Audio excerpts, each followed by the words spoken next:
Oi lur, madang apa ae hari iki?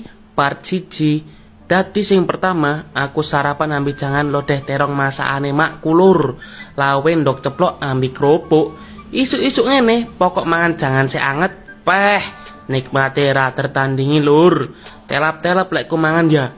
Ya iki sing dikangani lek ada omah masakane mak banggaan. Moro pas siange, bojoku kepengin mangan Indomie. Akhirnya nuruti sidone masak Indomie goreng. Gak lengkap lek gak enek ndok ceplok setengah matangnya lur. Karo nambah beberapa cabai rawit cek rodok pedes titik ya. Gak awan, gak bengi, gak isu, segala macam kondisi Indomie banget cocok dipangan lur ya. Setuju gak? Mari entek, kebetulan mau aku njupuk teh kotak rasa blackcurrant. Pas bengi nih, bingung mangan opo, akhirnya nemu bakso iki lur. Harganya terjangkau, mung 8.000 wae, wis oleh pentol gede siji, cilik loro, tahu ambil pangsit gorengnya lur.